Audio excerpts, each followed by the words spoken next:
Welcome to The Savage Truth with Cicely Davis. I am your host, Cicely Davis. Welcome back, America. Thank you for tuning in and watching yet another episode of The Savage Truth with your host, me, Cicely Davis. Truly, this needs to be a 5-day-a-week show with all that occurs on a daily, on an hourly, minute basis in this country. It's, of course, a presidential election year, and that is to be expected. It's also to be expected more vomiting of the mouth of Uncle Joe. And of course, I'll get to that in a few. As always, I ask, please like, share, subscribe, and leave a positive review on Apple Podcasts, Spotify, and YouTube. Please and thank you. I have thoroughly enjoyed your comments, and your listenership and your viewership for the last 48 episodes. So, shall we get into it? Let's do just that.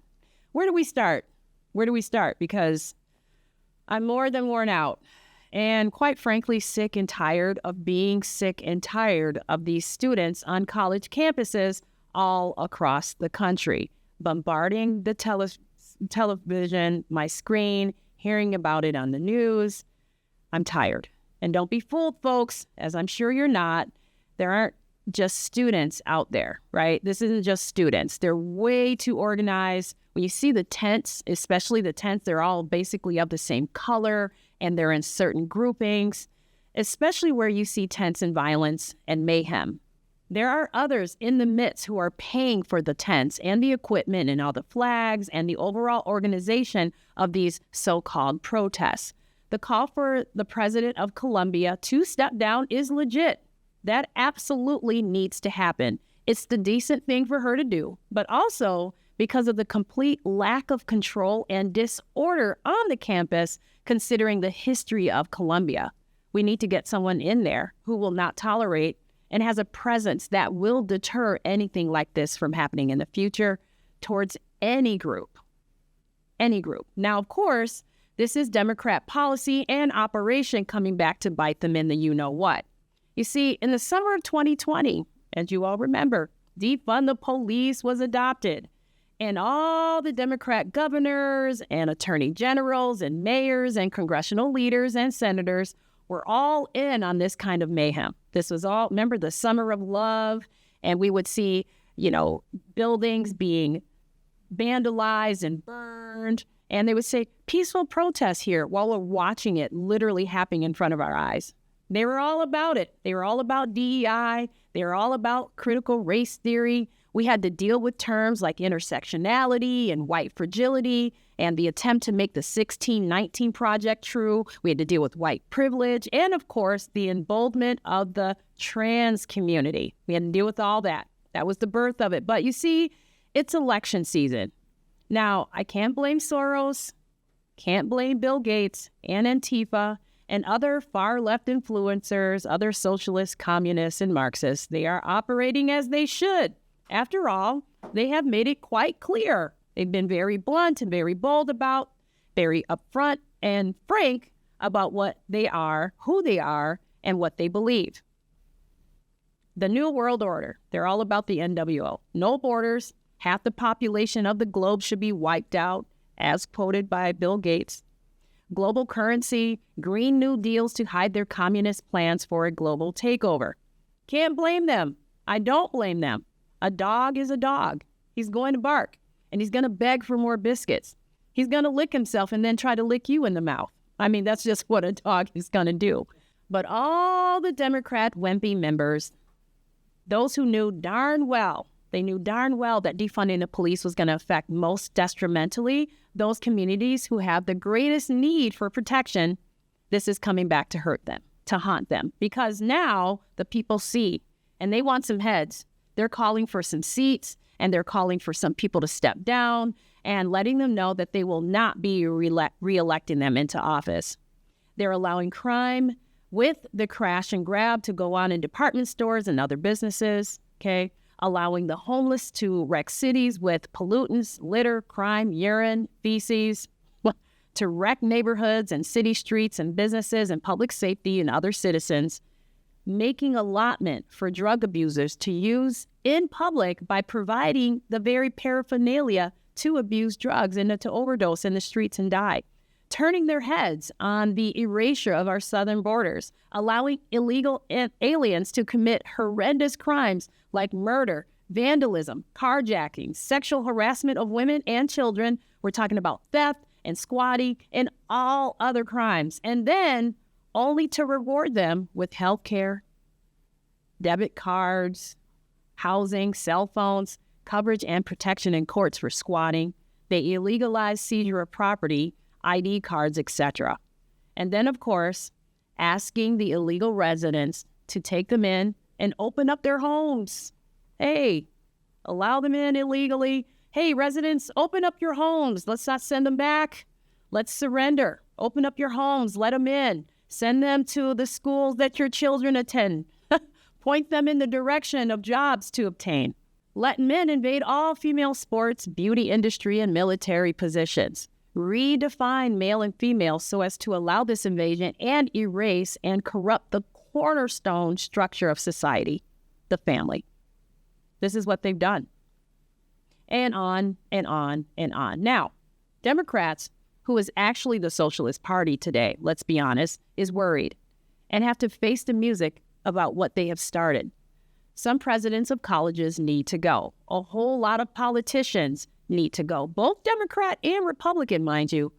And the people need to realign with their power and their voice. It's time for the people to rise again, to really truly understand our power and to unelect and de-seat these leaders who are not doing their jobs. All support, prayer, and praise to Israel. Moving on. Joe Biden out there. Joe Biden is out there on the campaign trail. I guess he's feeling a little bit confident since Donald Trump is tied up in his cold, dank courtroom. By the way, Donald Trump said it's actually really cold in there if you're watching him on his press conferences after these ridiculous court hearings.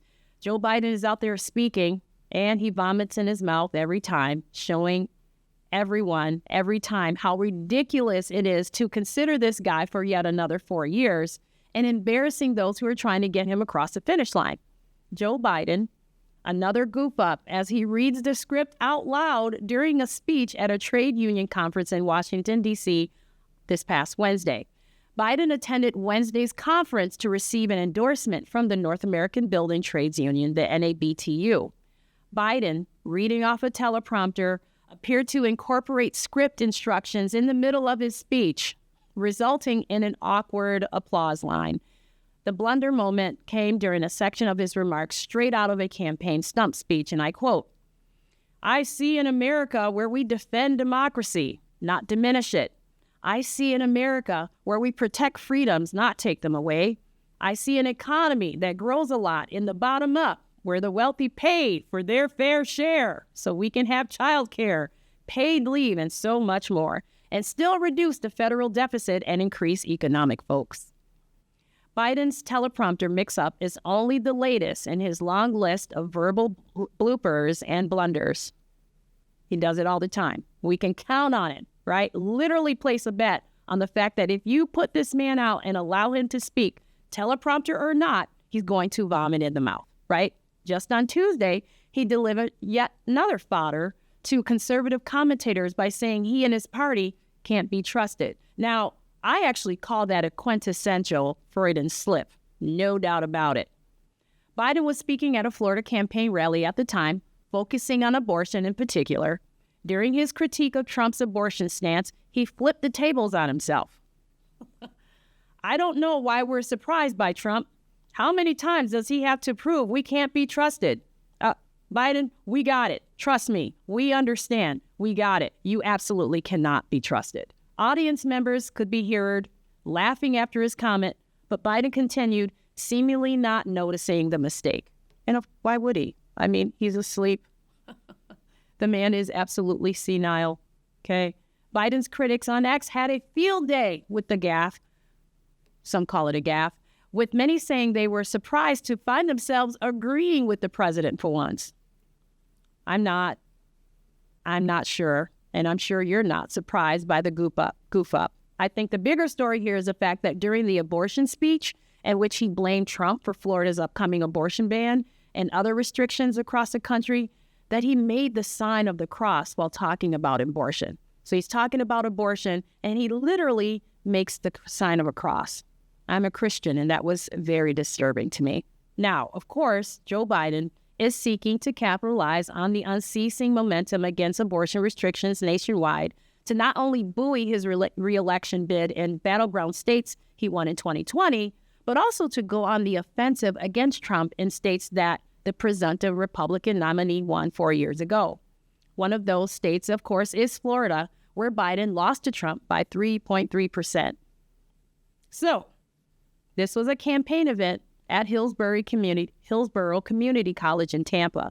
And as you know, I've talked about how Joe Biden can't run on the issues, so he's going to stress abortion, right? That's all he and Kiki have. That's all he and Kamala actually have. If you've noticed, I gotta stop calling her Kiki. Let me go, sorry.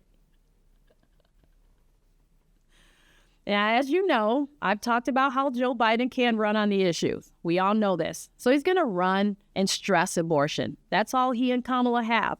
And if you notice, they're not even bringing Trump's legal cases up because they know that not only are they bogus, but if they do it, it will only bring Trump more fundraising money and more favor with the American people. So abortion is literally all they have. It's the only peg they have on the game board to play.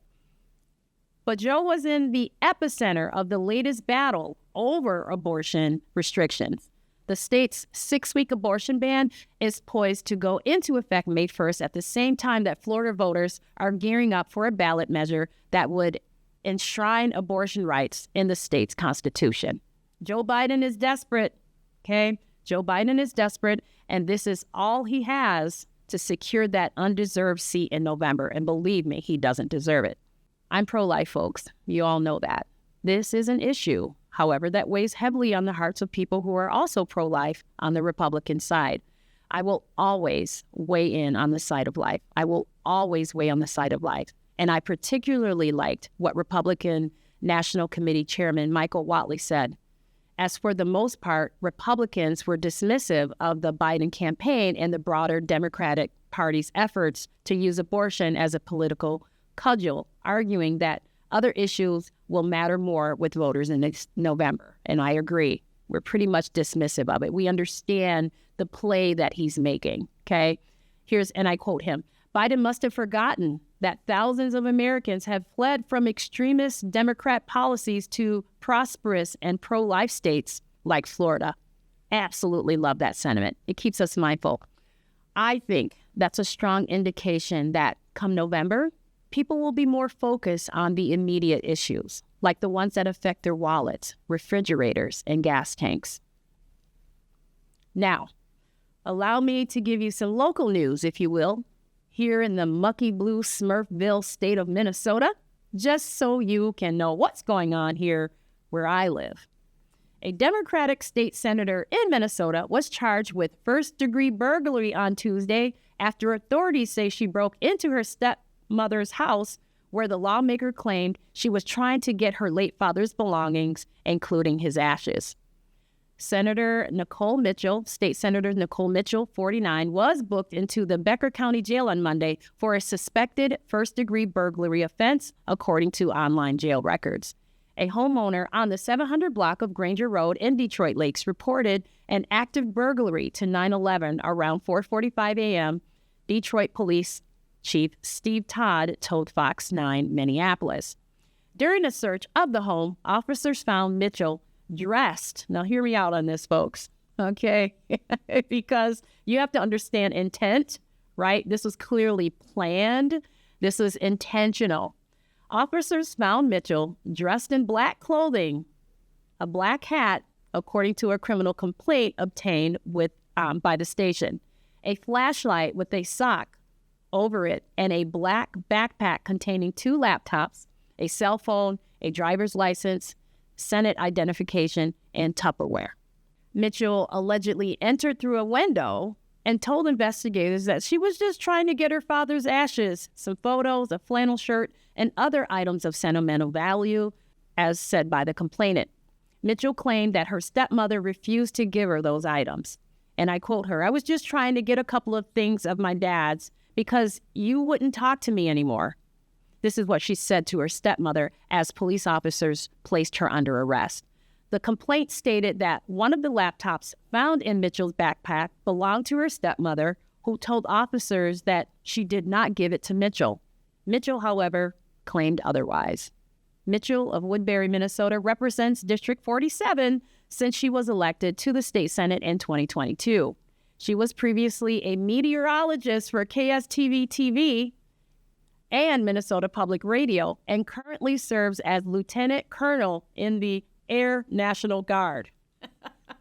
This is who Democrats choose. These are their leaders. This is who they put up. This is their candidate pool here. Now you fully understand what we're dealing with here in the great state of Minnesota. The Senate Democratic Caucus told the Associated Press in a statement that it's aware of the situation and has no comment pending further information. Republican Senate Minority Leader Mark Johnson of East Grand Forks released a statement to news outlets saying that he was shocked by the arrest, but did not know any other further details. Here's what Johnson said, and I quote, "The public expects legislators to meet a high standard of conduct. As information comes out, we expect the consequences to meet the actions, but in the court of law and in her role at the legislature." Mitchell's arrest could pose a problem for Democrats who currently hold a one-seat majority in the Senate here in Minnesota with 4 weeks left in the legislative session. No further details about Mitchell's arrest, her relationship, if any, to the homeowner, or what charges she may face were immediately available.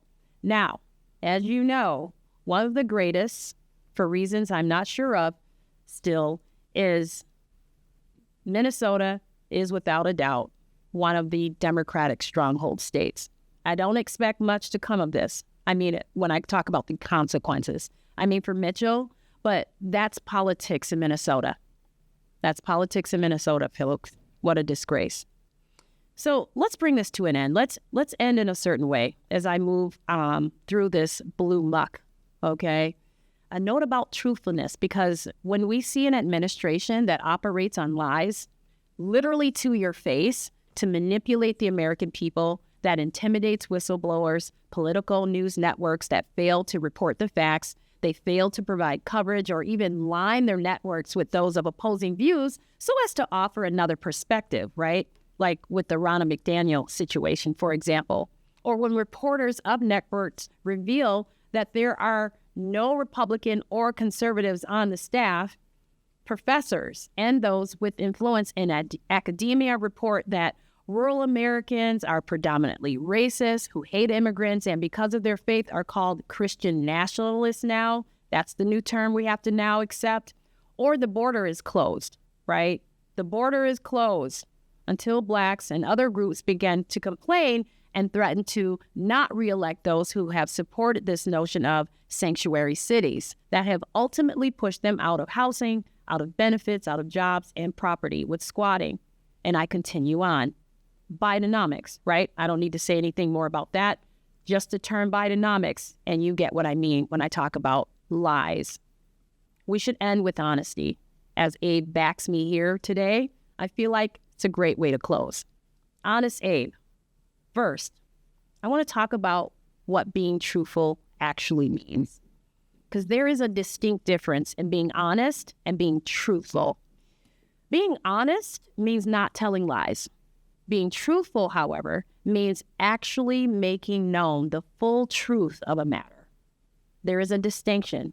The media today is not truthful. It's the very reason, literally the very reason why I named the show The Savage Truth. Why truth is so important to me and to you and as a society, as a collective. Savage truth is Joe Biden is neither honest or truthful, and never has been for his entire political career. He never has been. And you know it. And others know it. They knew then, and they know now. And yet, people still voted. He remained a career politician as a known, proven, stark, unequivocal liar. So let's look at the ethics, the honesty as defined by Joe Biden.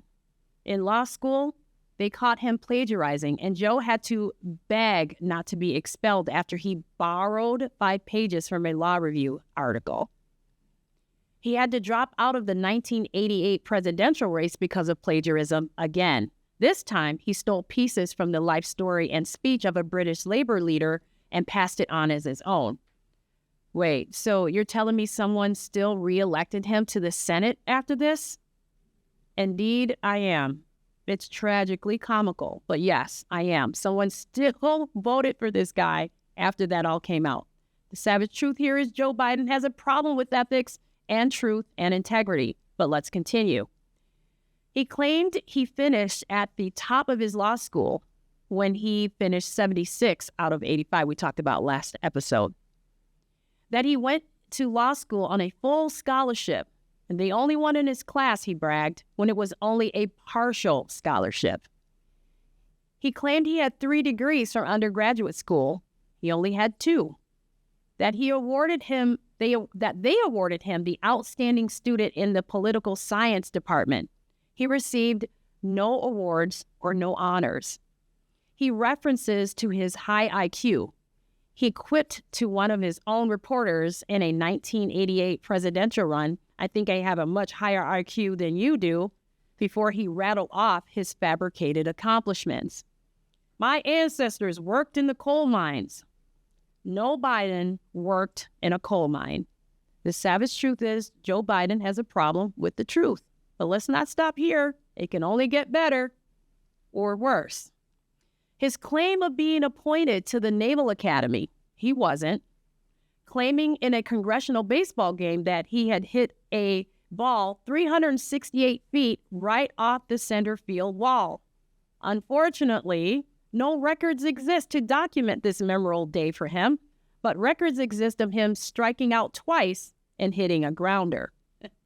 He claimed he was a professional truck driver when he was talking with a group of truck drivers. You guessed it, he wasn't. He was arrested when marching on civil rights. Arrested in South Africa trying to meet Nelson Mandela. That he was raised in a Puerto Rican community when he was speaking before a group of, yep, you guessed it, Puerto Ricans. About pinning a silver star on a Navy captain. Nope. His confrontation with the infamous gang leader, Corn Pop. We've reached out to Corn Pop, but so far no word from him. The heartwarmer about his riding the Amtrak to visit his dying mother. Half true. She died. Just about any story with an Amtrak in it. Although he loved his baggage handler, George. That's true. That he and Obama didn't lock people up in cages. They absolutely did. Voted against the Iraq War. He didn't. About a fire at his house where everything was ruined and we almost lost a couple of firefighters. It was a small house fire contained in the kitchen and put out in 20 minutes with no injuries. His claim last July was that inflation was 0%. It was at 8.5. We're not in a recession. The border is closed. Oh my God, I'm exhausted. Joe Biden has spent his entire career lying. He lies without reason, pathologically, and yet he was continually voted into office. Was nobody paying attention? Did we just simply not care? How about some Bidenisms? Let's do with that. This is God's truth. This is really, honestly, taking the Lord's name in vain. Come on, man. That one never gets old. My word, as a Biden. Seriously? We can't rely on the media to expose it because the media doesn't report the news. They've become like the fans at a women's soccer game. And right now, their team is a team of fascists. He remained a career politician as a known, proven, stark, unequivocal liar, like I said. So I ask you this, my savage friend. Does the truth matter? Or maybe better yet, when did the truth cease to matter? And when will we not allow this to be the norm, to be our future? Now, I may sound as if I'm a believer in unicorns, but I want to go back to the time when the one beaming behind me here, Abe, Honest Abe, was the leader of our country. Not that any human was perfect, not at all saying that, but that we could believe in the ruling documents of our country, the Constitution, the Declaration of Independence, and the media. No matter which side was to face incrimination, the people had access to information to make informed decisions as to the significant issues that affected their lives. We need the hope of an honest Abe, and we can get it back. We have to just decide if we truly want and can truly handle the savage truth. Please like, share, subscribe, and leave a positive review on Apple Podcasts, Spotify, and YouTube. And as always, remember, be bold, be strong, be faithful, be true. Till next time, I'm Cicely. The Savage Truth with Cicely Davis is a production of Front Page Magazine and the David Horowitz Freedom Center. Reproduction of this podcast without express written consent is prohibited.